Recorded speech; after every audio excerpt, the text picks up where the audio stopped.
হর্ষ থাকতো। হর্ষ নিজের মা বাবার সাথে বাস করত। হর্ষের বাবা একজন গরিব চাষি আর মা দর্জি ছিলেন। ওরা দুজনাই নিজেদের কাজ করে সংসার চালাবার চেষ্টা করত। হর্ষের পড়াশোনার খরচ বেশি হওয়ার কারণে ওরা দুজনেই খুবই চিন্তিত থাকতো। আমি আমার হর্ষের জন্য খুব চিন্তা করছি, ওর লেখাপড়ার। হর্ষ এখন বড় হয়ে উঠেছে, আর যদি আমরা ওকে স্কুলে অ্যাডমিশন না দিই তাহলে মুশকিল কিন্তু বেড়েই যাবে। আরে আমি আমার মতন চেষ্টা তো করছি, কিন্তু আমাদের হর্ষ পড়াশোনা তো খুবই ভালো, খুবই বুদ্ধিমান। ও এখন থেকেই তো ও গুণ ভাগ আর ইংরেজিও পড়তে শিখে গেছে। কালকে সকালে আমরা ওকে নিয়ে গিয়ে একটা বড় বিদ্যালয়ে ভর্তি করব। লেখো, ও খুব খুশি হবে। হর্ষকে নিয়ে সকালবেলায় কুসুম আর রামনারায়ণ একটা বড় বিদ্যালয়ে গিয়ে পৌঁছয়। রামনারায়ণ ওখানকার সৌন্দর্য দেখে অবাক হয়ে যায়। মা, আমি কি এই স্কুলে পড়বো? হ্যাঁ সোনা, তুমি এই স্কুলেই পড়বে। এখানে পড়াশোনা করে বড় লোক হবে, আর এইভাবেই অনেকগুলো স্কুল বানাবে। আমি খুবই থতমত খাচ্ছি, বুঝলে। আমাদের আবার বেশি টাকা না দিতে হয়। আরে তুমি চলো তো, ওখানে গিয়ে দেখা তো যাক। ওখানে যেই যায়, গেটের সামনে দাঁড়িয়ে থাকা দারোয়ান ওদের আটকে দেয়। এই দাঁড়াও, কোথায় যাচ্ছ তোমরা? কারোর অনুমতি ছাড়া? আসলে ব্যাপারটা হলো, আমি আমার ছেলেকে এই বিদ্যালয়তে ভর্তি করাতে চাই। ভর্তি করাবে, আর সেটাও এখানে? তোমার সত্যি সাহস আছে বটে, হ্যাঁ? আরে এখানে শুধু বড় লোকের ছেলেরা ভর্তি হয়। তোমাকে দেখে তো মনে হচ্ছে যে তুমি কোনো আবর্জনা পরিষ্কার করো। আরে এসব আপনি কি আজেবাজে কথা বলছেন? আমার ছেলে পড়াশোনায় খুবই ভালো, বুঝেছেন? দয়া করে আমাদেরকে ভেতরে যেতে দিন, আমাদেরকে অপমান করবেন না। এই আমি তোমাদেরকে বললাম না, যাও এখান থেকে, নাহলে এক্ষুনি এই ডান্ডা দিয়ে তোমাদের শায়েস্তা করবো। হ্যাঁ, বুঝতে পেরেছো? দারোয়ান যখন ওদেরকে তাড়িয়ে দিচ্ছিল, তখনই সেখানে বিদ্যালয়ের একজন মাস্টার চলে আসে। আর রামনারায়ণ আর তার পরিবারের দশা দেখে বলতে শুরু করে, দারোয়ান, আমি তোমাকে কতবার বলেছি না যে মানুষের সাথে এইভাবে কথা বলবে না? যাও এখান থেকে, নিজের কাজ করো গিয়ে, আমি দেখে নিচ্ছি। আপনারা সবাই আমার সাথে মুখ্য অধ্যাপকের রুমে চলুন। তারপর ওরা সবাই মিলে মুখ্য অধ্যাপকের অফিসে যায়। আগে ম্যাডাম, ওরা নিজেদের বাচ্চাকে আমাদের বিদ্যালয়ে ভর্তি করাতে নিয়ে এসেছে, সেই জন্য আমি ওদেরকে ভেতরে নিয়ে এলাম। বাচ্চাটা পড়াশোনাতে খুবই ভালো। বলুন, কি ব্যাপার? আপনারা এই স্কুলের নামটা জানেন কি? এটা দীনদয়াল স্কুল। এটা অনেক বড় কনভেন্ট স্কুল। ইংরেজদের মতো চলাফেরা আমরা শিখাই এখানে, যাতে ওদের মধ্যে অনুশাসন আসে। আমরা আমাদের বাচ্চার মধ্যে এই সমস্ত গুণই দেখতে চাই, আর তার জন্য আমরা যত টাকা লাগবে সব দিতে রাজি আছি। রামনারায়ণের এই কথা শোনার পরে প্রিন্সিপাল আর ওই মাস্টারের কথা লোভে একেবারে চকচক করে ওঠে। তখন মাস্টার প্রিন্সিপালকে বলে, এরা গরিব হতে পারে ঠিকই, তবে এরা কিন্তু খুবই অসহায় দেখছি। আমরা কিন্তু এই সুযোগটা নিতেই পারি। নিজেদের বাচ্চাকে পড়ানোর জন্য এরা সমস্ত টাকা দিয়ে দিতে পারে। যদি বলেন আপনি, তাহলে এদের থেকে বেশি টাকা নিয়ে নেব। এটাও কোনো বলার কথা হলো? এদের থেকে টাকা পেয়েই তো আমার আর আমার বাচ্চাদের পরিবার হাসি খুশি থাকবে। যত লোটা যায় লুটে নাও। আমাদের বিদ্যালয়তে 25,000-এ ভর্তি করা হয়, আমি ওদেরকে 50,000 বলছি। আপনি শুধু হ্যাঁ বলে দেবেন। রামনারায়ণ বাবু, 50,000 টাকা দিয়ে দাও আমাদেরকে, আর তোমার বাচ্চাকে এই স্কুলে ভর্তি করিয়ে দাও, ঠিক আছে? মালিক, এত টাকা কোত্থেকে আনবো আমি? একটু কি সময় পাওয়া যেতে পারে? দেখো, যদি নিজের বাচ্চার ভবিষ্যতের সুরক্ষা চাও তাহলে অ্যাডমিশন নিয়ে নাও, নয়তো আমাদের সময় নষ্ট করো না। চলে যাও, যখন পয়সা হবে না তখন এসো। রামনারায়ণ আর কুসুম আর হর্ষ ওখান থেকে উদাস হয়ে বাড়ি চলে যায়। বাবা, আমার বয়সের সমস্ত বাচ্চারা স্কুলে যায় ভালো ভালো টিফিন নিয়ে, আমি কবে যাব? তুমি অবশ্যই যাবে বাবা, একটু সময় দাও আমাকে। আমি হর্ষের জন্য খুব চিন্তা করছি গো। 50,000 টাকা আমরা কোত্থেকে আনবো? নিজের বাচ্চাকে পড়াশোনা করানোর জন্য আমি সবকিছু করতে পারি। আমরা কেন না গিয়ে গ্রামে রামু কাকার সাহায্য নিই? গ্রামের সবচেয়ে পুরনো আর লেখাপড়া জানা তো উনি আমাদের সাহায্য নিশ্চয়ই করবেন। রামনারায়ণ আর কুসুম রামু কাকার বাড়িতে যায় আর ওনাকে সব সমস্যার কথা খুলে বলে। তখন রামু কাকা তাদেরকে বলে, তুমি তোমার বাচ্চাকে আমাদের গ্রামের বিদ্যালয়ে কেন পড়াচ্ছ না? আমাদের গ্রামে বিদ্যালয় আছেই কোথায়? গ্রামে কোনো ভালো শিক্ষা দিতে পারবে না কেউ, সেই জন্যই তো আমি ওকে অন্য গ্রামে শহরের বিদ্যালয়ে দিতে চাইছি। তোমরা দুজন আমার সাথে চলো, আমাদের গ্রামেরই একটা জিনিস তোমাদের দেখাবো। রামু কাকা ওদেরকে জঙ্গলের রাস্তার মধ্যে দিয়ে একটা গুহায় নিয়ে যায়। তারপর বলে, এই গুহার ভেতরে যাও, তুমি সব জানতে পারবে। যেই কুসুম আর রামনারায়ণ ওই গুহার ভেতরে যায়, একটা অন্য জগতে ওরা পৌঁছে যায় তখনই। আর ওদের সামনে একটা বিশাল বড় পাঠশালা চলে আসে, যেটা পুরো সোনার হয়। আর ওই পাঠশালাতে সোনার ঘন্টা থাকে, সোনার ব্ল্যাকবোর্ড, সোনার বেঞ্চ, যেখানে বসে সব বাচ্চারা পড়াশোনা করছিল। এই সব কিছু দেখার পরে কুসুম আর রামনারায়ণ অবাক হয়ে যায় আর রামু কাকাকে জিজ্ঞাসা করে, এসব কি করে হতে পারে? আমাদের গ্রামে সোনার পাঠশালা কি করে হতে পারে? আর এটা গুপ্ত কেন? আর তখনই রামু কাকা ওদেরকে সব কথা খুলে বলে, ইংরেজদের ভয়ের কারণে এই স্কুলটা আমাদের পূর্ব বংশের লোকেরা এখানে তৈরি করেছিল, যাতে আমরা আমাদের সংস্কৃতি আর ভাবনা চিন্তাকে ভুলে না যাই। আমার বাবা তো এই বিদ্যালয়ের শিক্ষক ছিলেন, একদিন ওনাকে ইংরেজরা ধরে ফেলেন। তোমরা দু পয়সার লোক আমাদের মতন স্কুল খুলছো? তোমাকে আমি ছাড়বো না। কিন্তু আমরা তোমার কি ক্ষতি করেছি? তোমার বাচ্চাকে পড়াশোনা করে আমাদের থেকে বেশি উন্নতি করতে চাও, এটা আমরা কখনো হতে দিতে পারি না। আমাদের থেকে তোমরা কি চাও বলো তো? কি করব আমরা? পুরো নাগপুর গ্রামে যত সোনা আছে আমাদের কাছে এনে দাও, আর তোমার এই নোংরা স্কুলটা বন্ধ করে তুমি এখান থেকে চলে যাও। আমি এই সোনা তোমাকে কখনো দেব না। সব সোনা নিয়ে আমি জঙ্গলের গুহা থেকে লুকিয়ে পড়বো আর একটা নিজের জগৎ বানাবো। আর সেই সময় থেকে এখনো পর্যন্ত আমরা নাগবাসীরা ওই সোনার স্কুলটাকে গোপন ভাবেই চালাচ্ছি। হে ভগবান, তাহলে আসল কথা এটা যে আপনি আমার বাচ্চাদেরকেও এই সোনার স্কুলে অ্যাডমিশন দেবেন? দয়া করুন রামু কাকা, আমার বাচ্চাকে শিক্ষিত করে তুলতেই হবে। আমি তোমার ছেলেকে তখনই এই বিদ্যালয়ে ঢুকতে দেব যখন তুমি শহরের বিদ্যালয়ের মুখোশটা খুলে দেবে। ওই বিদ্যালয় আমাদের গ্রামের অনেক লোককে ঠকিয়েছে, এটা তোমাকে করতেই হবে। আমরা অবশ্যই এটা করব, ওদেরকে আমি শাস্তি দেবই দেব। এর জন্য আমাদেরকে একটা প্রমাণ দিতে হবে। তুমি সেসব চিন্তা করো না, ওরা যত টাকা তোমাদের থেকে চেয়েছে তত টাকা তোমরা নিয়ে যাও। আমি পিছন থেকে পুলিশকে বলে দেব সব, পুলিশ তখন হাতে নাতে ওদেরকে ধরবে। কুসুম আর রামনারায়ণ ঠিক তেমনটাই করে। ওই বড় লোকদের বিদ্যালয়ে টাকা নিয়ে ওরা পৌঁছে যায় আর রামনারায়ণ প্রিন্সিপালকে বলে, আগে এই নিন আপনার টাকা, পুরো 50,000 রয়েছে। হ্যাঁ হ্যাঁ, এসো এসো। আমি তো আগে থেকেই জানতাম যে তোমরা নিজের বাচ্চাকে আমাদের স্কুলেই পড়াবে। আরে এত ভালো স্কুল যে, আর কোথায় সোনার সেই বাজে পাঠশালা। দাও, আমাকে টাকা দাও।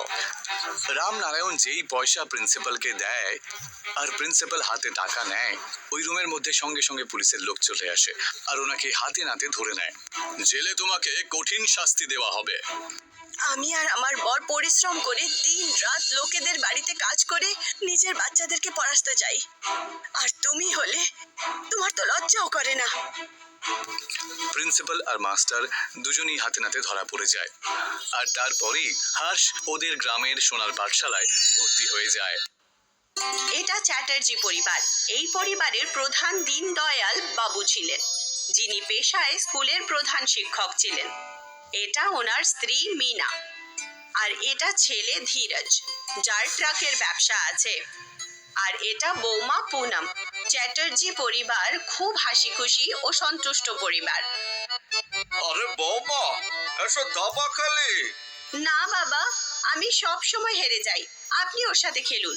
সব সময় তো আমিই হারি, কিন্তু বাবা আমি খেলবো যতক্ষণ না পরোটা তৈরি হচ্ছে। আমার কাছে করার মতো কিচ্ছু নেই, তুমি সাজাও বাবা। এই না হলে আমার ছেলে। বাবা ছেলে দাবা খেলতে বসে গেল। দীনদয়াল বাবু দাবা খেলায় ওস্তাদ ছিলেন, আর কিছু মিনিটে উনি ধীরজকে হারিয়ে দিলেন। তুমি একবারও আমার ছেলেকে জিততে দাও না। আমি একে জেতার থেকে আটকেছি নাকি? যদি তোমার ছেলে জেতার উপযুক্ত হয় তাহলে তো জিতে যাবে। এবার কেউ নিজেকে হারিয়ে তার ছেলেকে কি করে জেতাবে বলো? বাবা, আমার তো হারতে বেশ ভালোই লাগে। তোমার এই খেলাটা যে এত প্রিয় যে আর কি বলবো তোমাকে। এই খেলাটার থেকে আমার বাচ্চাদেরকে পড়ানোটা বেশি প্রিয়। আর আমার 10টা বেজে গেছে, আমি চললাম স্কুলে। আরে কিন্তু বাবা, খাবার তো খেয়ে যান। সময় নেই বৌমা আমার কাছে। একটা মিনিট তো দাঁড়ান, আমি কোটে ভরে দিচ্ছি। ঠিক আছে, শুধু 1 মিনিট। পুনম তাড়াতাড়ি করে টিফিনে দিল আর দীনদয়াল বাবু চলে গেলেন। দীনদয়াল বাবু সরকারি স্কুলের শিক্ষক ছিলেন। সরকারি স্কুলের অবস্থা খারাপ থাকলেও ওখানে শিক্ষা খুব ভালো পাওয়া যেত। দীনদয়াল বাবু মন দিয়ে পড়াতেন। আরে খোকা, তুই আজকে এত দেরি করে কেন এলি? স্যার আমি পাশের গ্রামে গিয়েছিলাম আমার দিদিকে শাশুড়ির বাড়িতে ছাড়তে। ওখান থেকে দৌড়াতে দৌড়াতে এসেছি, তাই একটু দেরি হয়ে গেছে। ঠিক আছে, এইবার তুই ক্লাসে বসতে পারিস। এরপরে আবার দেরি হলে আমি তোর অজুহাত কিন্তু শুনবো না। ঠিক আছে। দীনদয়াল বাবু শিক্ষাকে খুব গুরুত্ব দিতেন। উনি বলতেন যে স্কুলে কাটানো প্রতিটা মুহূর্ত খুব গুরুত্বপূর্ণ হয়। এই জন্য না উনি দেরি করে যেতেন আর না ওনার ছাত্রদের দেরি করে আসতে দিতেন। সবকিছু ভালো চলতো যতক্ষণ না বর্ষাকাল আসতো। কিন্তু বর্ষাকাল এলেই ক্লাস খালি হয়ে যেত, কারণ সরকারি স্কুলের ছাদ ফুটো হয়ে যেত। আর ছাদের মেরামত করার জন্য দীনদয়াল বাবু প্রতি বছর সরকারি অফিসে আর্জি নিয়ে যেতেন। আসুন দীনদয়াল বাবু, আমি তো এটাই ভাবছিলাম যে বর্ষাকাল এসে গেছে, আপনি এখনো এলেন না কেন? কি নেবেন, চা না ঠান্ডা? আপনি শুধু আমাদের স্কুলের ছাদ মেরামত করে দিন, এছাড়া আমার আর কিছু চাই না। ব্যাপারটা এরকম দীনদয়াল বাবু, আমি প্রতি বছর আপনার আর্জি ওপর মহলে দিই, কিন্তু মন্ত্রী আপনার এই আর্জির জন্য ফান্ড স্যাংশন করেন না। এবার এতে আমি কি করতে পারি? এবার আমার কি করা উচিত? আপনি একবার গিয়ে শিক্ষামন্ত্রীর সঙ্গে দেখা করুন, হয়তো আপনার কাজ হয়ে যাবে। ঠিক আছে, তাহলে আমি এই আর্জি ওনাকেই দেব। দীনদয়াল বাবু মন্ত্রীর অ্যাপয়েন্টমেন্ট নিল আর ওনার সাথে দেখা করতে গেল। স্যার, আমি সরকারি স্কুলের শিক্ষক। আমাদের স্কুলের ছাদ বিগত 4 বছর ধরে জল পড়ছে। প্রতি বছর আমি সরকারি অফিসে ঘুরতে থাকি। দয়া করে যদি আপনি আমার এই আর্জিটা স্বীকার করে নেন, আমার অধিকারীকে আদেশ দিন। হ্যাঁ হ্যাঁ, নিশ্চয়ই। আমরা অতি শীঘ্রই আপনাদের স্কুলের মেরামতের কাজ কোনো কন্ট্রাক্টরকে দিয়ে দেবো। ঠিক আছে, ধন্যবাদ স্যার। আজ দীনদয়াল বাবু খুশি ছিলেন যে তাড়াতাড়ি ওনার স্কুলের ছাদের মেরামত হয়ে যাবে। উনি জিলিপি নিয়ে বাড়ি পৌঁছলেন। কি ব্যাপার বাবা, আজকে তোমাকে খুব খুশি দেখাচ্ছে? খুশি হওয়ার তো কথায়। আজকে আমি শিক্ষামন্ত্রীর সঙ্গে দেখা করেছি, উনি আমার আর্জি স্বীকার করে নিয়েছেন। এবার তাড়াতাড়ি স্কুলের ছাদ মেরামত হবে। আরে বাহ, এটা তো খুবই ভালো কথা। ভালো হয়েছে, তুমি আবার স্কুলে থাকলে এখানে আমাদের অসুবিধাটা একটু কম হবে। কি? এই খবরটা শুনে পুরো পরিবার খুশি ছিল। সবাই জানতো যে দীনদয়াল বাবু শিক্ষাকে কত ভালোবাসেন। এই ব্যাপারটার অনেক দিন কেটে গেল, এখনো অবধি কোনো কাজ শুরুই হলো না। তাই খোঁজ নেওয়ার জন্য দীনদয়াল বাবু আবার সরকারি অফিসে গেলেন। কি হলো দীনদয়াল বাবু, আজকে আপনি আবার এখানে? আমি মন্ত্রীর সঙ্গে দেখা করেছি। উনি বলেছিলেন যে উনি তাড়াতাড়ি স্কুলের কন্ট্রাক্ট কাউকে দিয়ে মেরামতের কাজ শুরু করবেন, কিন্তু এখনো অবধি কিছুই শুরু হলো না। আমাদের কাছে তো এরকম কোনো খবর নেই। মনে হয় মন্ত্রী মশাই আপনার কথা শুনে আবার ভুলে গেছেন। কি? আমি এক্ষুনি ওনার কাছে গিয়ে ওনাকে মনে করাচ্ছি।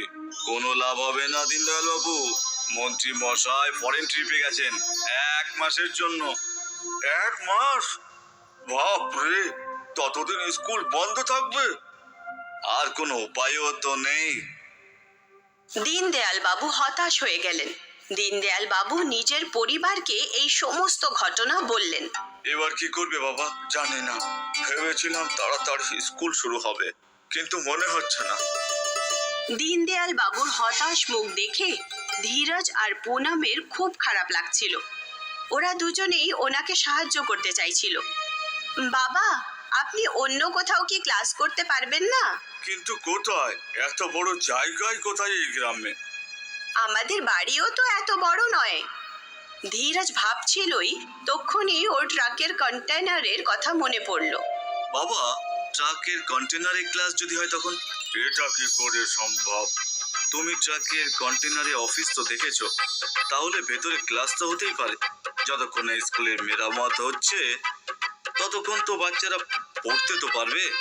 এটা কি সম্ভব? অবশ্যই। পরের দিন ধীরজ নিজের ট্রাক গ্রামের ভেতরে নিয়ে এলো। এই ট্রাকে একটা কন্টেনার ছিল। ধীরজ কন্টেনারের ভেতরে ব্ল্যাকবোর্ড লাগিয়েছিল আর লাইট ফ্যানও। আর একদিনের মধ্যেই বিশাল ট্রাক স্কুল তৈরি হয়ে গেল। এই নাও বাবা, তোমার ট্রাক স্কুল তৈরি। পরের দিন থেকে গ্রামের সব বাচ্চারা ট্রাক স্কুলে পড়তে আসতে লাগলো। এখন বর্ষাকালের কোনো অসুবিধা ছিল না। দীনদয়াল বাবু আরো একবার বাচ্চাদের পড়াতে লাগলেন, আর ওনাকে খুশি দেখে ওনার পরিবারও খুশি ছিল। পুরো বর্ষাকালে সরকারি স্কুল ট্রাক স্কুলের ভেতরেই চলতে লাগলো।